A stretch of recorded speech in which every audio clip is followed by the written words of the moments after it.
Hello, everyone, and thank you for joining us this evening for the fifth week of the RISE Institute and Rugby Research and Injury Prevention Group 2026 Journal Club. The first intern who is going to be presenting for our journal club is Isabella, who will be presenting on concussion and long-term cognitive function among rugby players, the brain study. Thank you, Sadat, for the introduction. I'm gonna share my screen. So yeah, as Sadat said, I'll be presenting on concussion and long-term cognitive function among retired rugby players. And so this study called the brain study, they looked at whether repeated concussions during a rugby career affect memory and thinking skills later in life. So concussions have become a major concern in contact sports because repeated head injuries may increase the risk of diseases like dementia or chronic traumatic encephalopathy, also known as CTE. So the goal of this presentation is to explain how the researchers conducted the study, what they discovered, and why these findings are important for athletes and sports medicine. So rugby is one of the highest contact sports in the world, and concussions happen fairly often. I've attended a few rugby tournaments myself, and I saw 3 mild to severe cases occur in the span of an hour. So it's very concerning. So scientists have known for years that severe head injuries can cause damage to the brain, but they weren't sure if repeated sports-related concussions cause long-term memory or thinking problems. Some previous studies suggested they did, while others found little to no connection. So, due to these conflicting results, researchers created the brain study to better understand whether retired rugby players experience cognitive decline as they age. So, the researchers recruited 146 retired elite rugby union players from England who were at least 50 years old.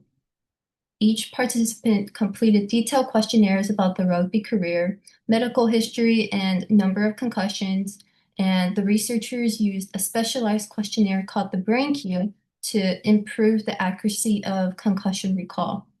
Participants also completed several standardized cognitive tests that measured memory, attention, processing speed, and overall cognitive performance. In addition, these tests are commonly used in Alzheimer's disease research. After collecting the information, the researchers divided players into 3 groups based on how many rugby-related concussions they reported. When they compared each group's cognitive test results, the main measurement was called the Preclinical Alzheimer's Cognitive Composite, or PACC, which combines several memory and thinking tests into one overall score. This allowed the researchers to compare overall brain function between different concussion groups. So the first major finding was actually pretty unexpected. Even though nearly 80% of players reported at least one concussion, researchers found no overall relationship between concussion history and lower cognitive performance. They also found that simply playing rugby for a longer time did not automatically lead to worse thinking or memory. This means that for most retired players in the study, previous concussions were not linked to major cognitive decline. However, the researchers discovered something very important when they looked at different age groups. Among players who were 80 years or older, those who had experienced 3 or more concussions performed significantly worse on cognitive tests than players of the same age who had never reported a concussion. Their memory scores, thinking abilities, and overall cognitive performance were noticeably lower, and this suggests that the effects of repeated concussions may not appear until much later in life. So in the diagram provided on the right, with the PACC score on the y-axis and on the x-axis representing the ages, as you can see, the older the subjects were, the lower they scored, and given the scale, it went all the way down to -3, while retired rugby players in their 50s had the lowest range of negative between 0 and -1. So like every scientific study, this one has both strengths and limitations. One strength is that it included a relatively large group of retired elite rugby players and used well-established cognitive tests. However, players had to remember concussions that may have happened decades earlier, so some information may not have been completely accurate or were biased. Also, because this was a cross-sectional study, researchers only collected data once. So that means they found associations, but they cannot prove that concussions directly caused later cognitive decline. So these findings are important because they support continued efforts to reduce concussions in rugby and other contact sports. Even though most retired players showed no overall decline, older athletes with multiple concussions appear to have greater cognitive problems. This suggests that protecting players from repeated head injuries and monitoring brain health after retirement may help reduce future risks.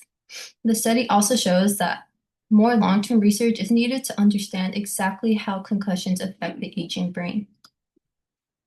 So in conclusion, the brain study found that repeated concussions were not associated with lower cognitive function across all retired rugby players. However, older players aged around 80 and above who had experienced 3 or more concussions showed significantly poor cognitive performance. These results suggest that concussion effects may become more noticeable later in life, but overall, the study highlights that the importance of concussion prevention, proper recovery, and continued research into long-term effects of contact sports. These are my references, and thank you so much for listening. Thank you, Isabella, for the presentation. Our next journal club presenter will be Angelica. She'll be presenting on explainable artificial intelligence for gait analysis. Thank you. Okay, so today I'll be presenting on explainable artificial intelligence for gait analysis, advances, pitfalls, and challenges. So before talking about the article, it's important to understand what gait analysis is. Gait analysis is basically the study of how a person walks. It looks at movement patterns, joint motion, muscle activity, and balance to detect abnormalities or monitor recovery. It's commonly used in physical therapy, sports medicine, and even to diagnose conditions like Parkinson's disease or a stroke.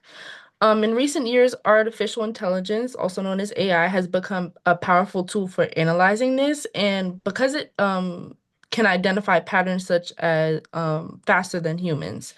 However, AI models act like a black box, which basically means they make predictions without explaining how they reach their conclusions.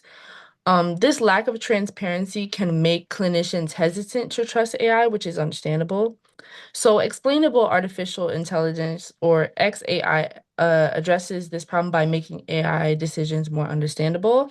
And on the right, you can see there's a person hooked up to all of the gait analysis sensors that clinicians use. So moving on to the purpose. The purpose of this systematic review was to examine how explainable AI is currently being used in gait analysis.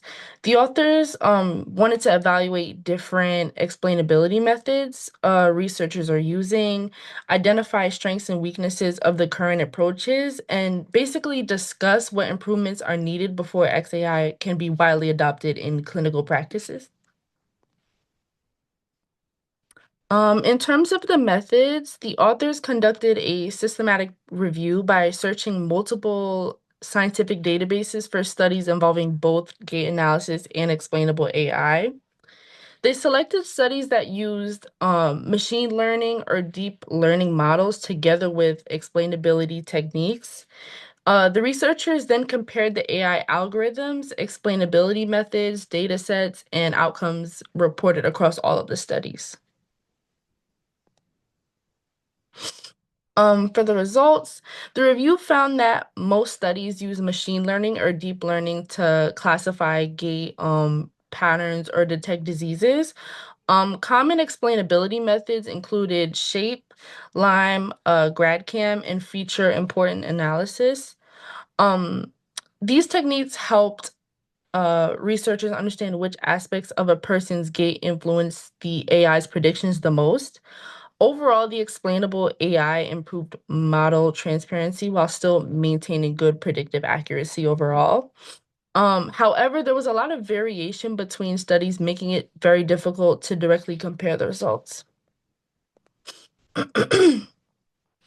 Here's a figure I took directly from the paper. This figure summarizes the main types of explainable AI methods I had mentioned prior. They're grouped into three different categories, which are model specific, model agnostic, and hybrid methods. Model specific methods like GradCam, attention mechanisms, explain specific AI models. Model agnostic, such as shape and line, which I also mentioned before, can explain many different types of models. And hybrid methods combine multiple approaches to provide more detailed and clinically useful explanations. So overall, these methods help make AI predictions more transparent and easier for clinicians to understand, basically. On to the discussion. The authors discuss how explainable AI has potential to increase clinician trust because healthcare providers can better understand why an AI model made a certain prediction. This transparency could improve clinician decision making and encourage greater use of AI in patient care in the future. However, they also emphasize that research is still developing and more standardized methods are needed before these tools can be routinely used in healthcare settings. Limitations. The review also identified several limitations. First, there were relatively few studies available on explainable AI and gait analysis. Many of the studies used had small data sets or different evaluation methods, making comparison difficult. There was also no standard way to measure explainability, and very few studies tested these AI systems in real clinical environments. Most research focused on improving algorithms rather than evaluating how useful they are to clinicians. Moving on to the takeaways. The main takeaway from the article is that explainable AI has the potential to make gait analysis more transparent, trustworthy, and clinically useful. And by helping clinicians understand how AI reaches its conclusions, XAI could improve confidence in AI-assisted healthcare as a whole. However, additional research with larger data sets, standardized evaluation methods, and real-world clinical testing is still needed before systems can become part of routine patient care. Here's my reference if you're interested in looking into that. And thank you so much. Thank you, Angelica, for that great presentation.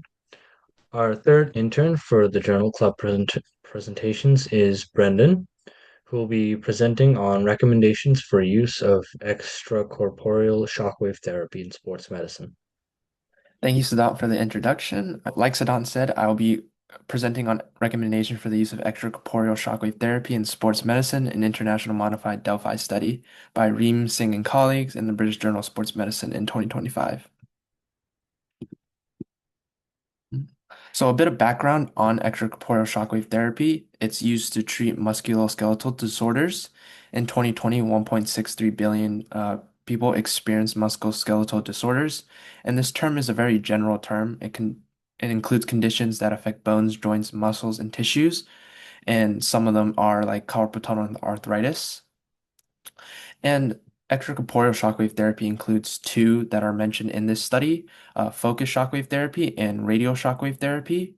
Focused shockwave therapy targets much deeper structures using sound waves, while radial shockwave therapy targets much more superficial using pressure waves. So these are more used for larger muscles and tissues. And currently, there's no consensus on a procedure for extracorporeal shockwave therapy, which leads me to the objective of this study. A study aims to establish an international consensus and recommendations on extracorporeal terminology, parameters, procedural consideration, and side effects, and the application in of extracorporeal shockwave therapy in sports medicine. The methods that were used for this study was a modified Delphi study, which they decided to do a 3-round questionnaire, which they provided through email for a panel of experts from March 2024 to August of 2024. Among the panel, there were 41 experts, and how they got these experts was they did a literature search through databases like Embase and PubMed to identify authors of literature that relates to extracorporeal shockwave therapy. In addition, they asked these authors to invite any colleagues that they had that also had knowledge in extracorporeal shockwave therapy. And within the survey, they included statements that the panelists would agree on or neutral or disagree on. And they also had open responses where the panelists could submit responses to the questions. And after each round, the panelists would give feedback, and the researchers themselves would add, modify, or remove questions. And they established that the consensus threshold for this study would be 75% of the panelists. And for the panel diversity, the panelists included both male and female experts, still 80% majority being male. The average age was 51.49 years, but they included ages all the way from 30 to 69 years old. And they also included from 13 different countries, majority still coming from the US.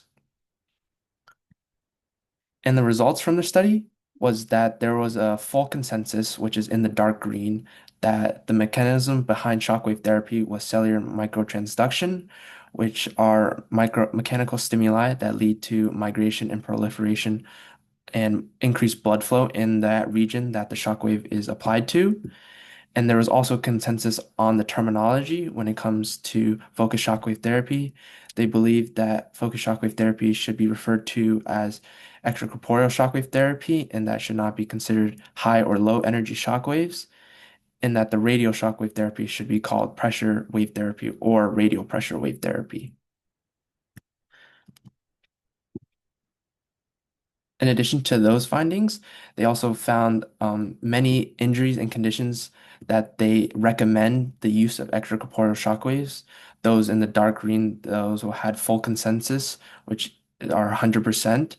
And in the lighter green, those still had consensus, but 1 to 2 disagreement. And the red, there was no consensus on. Some of the particular ones were patellar tendinopathy and common exterior tendinopathy and plantar fasciopathy. These three, the experts still recommended the use of extracorporeal shockwave therapy, but when conducting this research, the researchers actually found that other papers did not find evidence for the use during these 3 injuries. And this discrepancy between the research and the expert consensus suggests that there may be subsets of patients that these experts have seen that the therapy could be beneficial for. And the disagreements that the experts came to were among high-grade and full-thickness tendon tears. They could not agree upon whether the use of extracorporeal shockwave therapy would be best used for high-grade or full-thickness tendon tears. And the procedures that they decided for treating tendon injuries using extracorporeal shockwaves, they did not recommend using local anesthesia. They also did not, they also recommend combining extracorporeal shockwave therapy with physical therapy.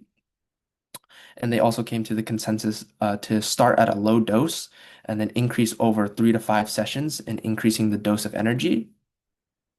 What they failed to have a consensus on was the combined use of orthobiologics, which are natural substances for healing and regeneration, such as platelet-rich plasma and stem cells, which we've heard about.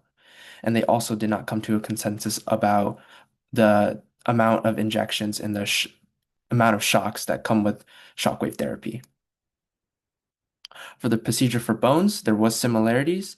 They came to the consensus of no local anesthesia, also combining this with physical therapy and starting from low energy levels over multiple sessions, minimum 3 to 4. But a difference between tendons and bones is that the experts came to a consensus that a combination with orthobiologics and shockwave therapy would be beneficial for treatment, which is the opposite of what the tendons and what the experts believed. And for the procedure for bones, the experts found there was a lot of disagreement when it comes to clinical focusing, which is when the patient describes where the most pain is, versus imaging guidance when providing treatment. And this happens a lot, as you can see with a lot of red. There was a lot of disagreement when it comes to different injuries and which method to use. And some of the side effects that they found, there's a general consensus on the side effects. The skin erythema and also pain at the application site, also headaches and bruising were the common ones. And they also found that there was minimal risk of ruptures, both for focused shockwave therapy and radio pressure wave therapy. And some of the limitations of this study was that there was a possible observer bias when it comes to the panel members, as all the panel members had experience with extracorporeal shockwave therapy and were regular users of it. In addition, one participant completed the survey twice in round one, and both survey results were included, but all the researchers found that these survey results differed wildly. In addition, they also only include focused and radial shockwave therapy. There are other shockwave therapies like electromagnetic transduction and unfocused shockwaves that are in clinical use. Also, they had the free responses for the panelists. This led to a wide range of different numbers and made them use medians and interquartile range to present this data, which they believe did not represent a consensus or agreement very well. So in conclusion, shockwave therapy should begin at a low energy level and then increase over multiple sessions for treatment. And then extracorporeal shockwave therapy is emphasized as an adjunctive therapy, which means that it should be added with something else for both bone and tendon treatment. Adding physical therapy was advised, and for bones, adding orthobiologics, but not for tendons. And then further research needs to be done on extracorporeal shockwave therapy, especially for bone pathology and high-grade tendon tears, as that's where we saw the most disagreements among the panelists. And further research needs to be done in order to come to a consensus of a procedure and a way to treat these injuries using this method. And these are my references, and thank you. Thank you, Brendan, for that great presentation. That'll conclude week 5 of the RISE Institute and Rugby Research and Injury Prevention Group Journal Club. Thank you all for attending.